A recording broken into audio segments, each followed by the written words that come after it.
it's Matt here. Today I have a taste test for you. It's special because it's a homebrew of my own fermentation. It's a beer I made recently from a kit I got from MidwestSupplies.com. It was called Flat Tire, as you can see right here. This is the kit, all the ingredients came in it. Now it's supposed to be a clone of a beer that's called Fat Tire from a New Belgian brewing company. Now, I've never actually had the actual store-bought beer called Fat Tire, but I decided to try this Flat Tire clone recipe just because it sounded good. Now, since I never had it, I want to go to the store and see if I can find some of this Fat Tire as soon as I can, so that I can do a side-by-side comparison on my next video. But for right now, I just want to do a quick review of the version of the beer that I brewed. So as you can see right over here, I have a glass that I will fill up from my keg that I have right inside here. I have my keg filled of the beer that I brewed. And right here is just the box that the kit came in, and it has listed all the ingredients that came with the kit. So I know you can't see it, but I'll just read it to you real quick. So it came with 6 pounds of a gold malt syrup extract, along with 1 ounce of Szekszáz hops, and another ounce of Northern Brewer hops.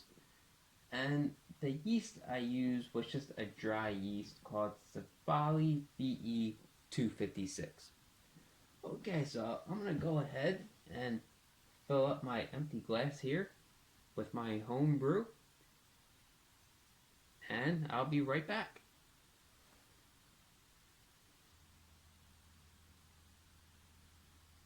Alright, so I just poured the beer from the keg that I have right inside here in my chest freezer that's temperature regulated. Here's the beer. As you can see, I definitely over carbonated it a bit, but I like my beers very carbonated, so that's why it has such a big head on it. I have my keg set at 30 psi for about a week to force carb it, and but now to serve it, I have it at 10 psi. But it's nice and well carbed, and it's very clear.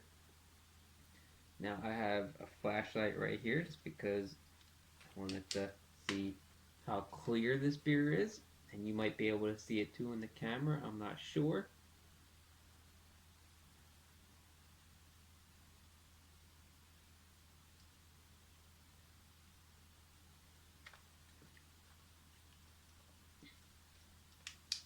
Yeah, but as a quick profile test, this looks great. It looks quite nice. So let's give this a go. Now, it smells very rich and malty. A malty smell with just a hint of hops. It smells very fresh and smooth. Alright, well, let's fire off sip number 1.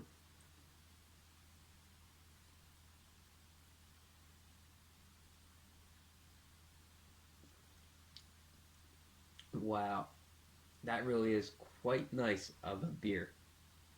Now, I can't believe I actually made this beer myself. It's definitely a malty beer, just a slight taste of hops, but it's actually really, really good.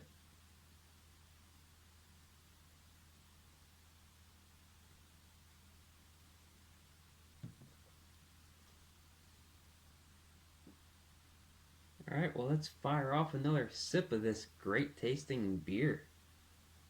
I can't believe I actually made a beer like this myself. Anybody can do it. You should give it a go if you never tried to make your own beer.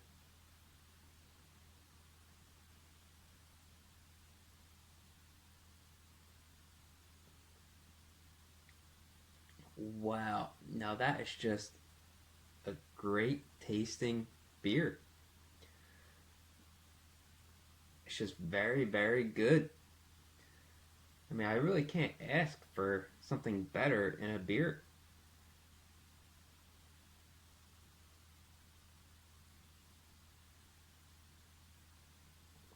Now, like the golden malt extract that I used is probably what gave it this golden color.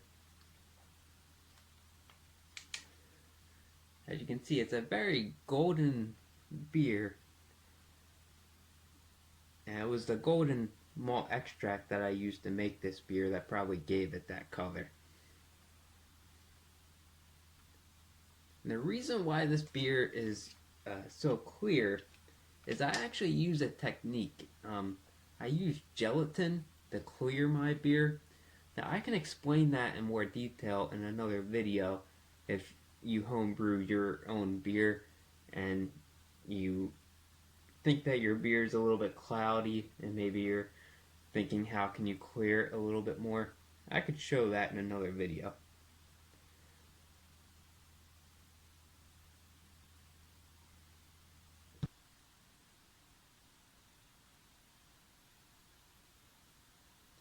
Alright, so I like my beer very carbonated and cold. Now, I know there's different carbonation levels you're supposed to do with different styles of beer, but I make and drink what I like. And what I like is very carbonated and very cold beer. And that's what I have right here. Cheers.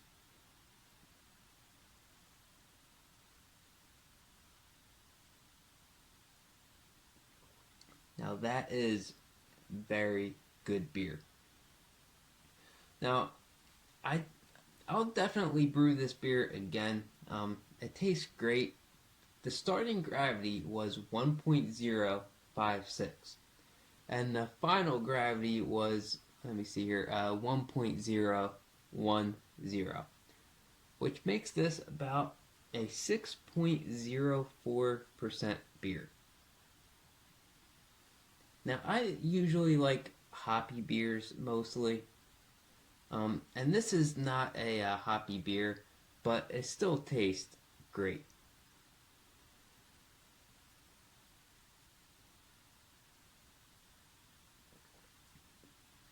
Now this is about like 10 times better than like the Budweiser or whatever else might be local at your store, and it's cheaper, and it's actually per beer cheaper just to brew it yourself. If you just make this beer yourself, it's actually cheaper per beer. Now, I highly recommend to get involved in making your own beer if you haven't already. Alright, so this video is just a taste test. However, if you are maybe thinking about brewing your own beer, I highly suggest that you go ahead and just do it. It's fun, it saves money, and it tastes great.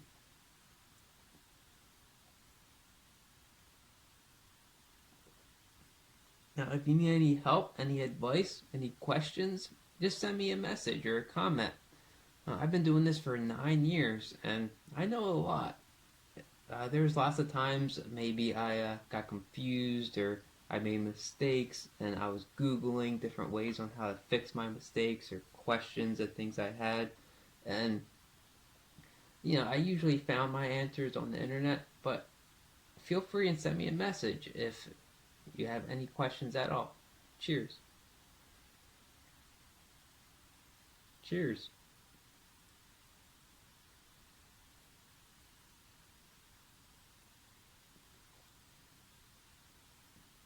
Now that's a very good beer. So I like my homebrew very carbonated and cold. So I obviously know that there's a lot of different styles of beer, and they require different carbonation levels, different temperatures. But I just make and I drink what I like, and I like very carbonated and very cold beer. And that's what I have right here. So, cheers.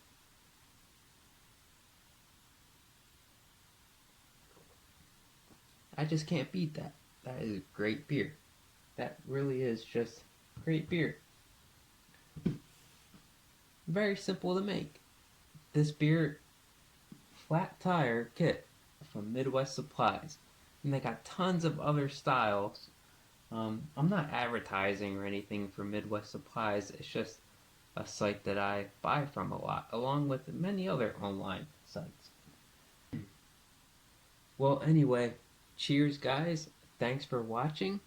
And if you don't already brew your own beer, I highly suggest it.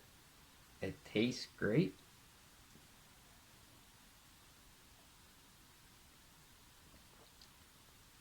I have a buddy of mine coming over in a couple of nights to try this beer. That'll be a very good determination on how good this beer actually is. Cheers! Very easy to start making beer at home yourself. If I can do it, you can do it.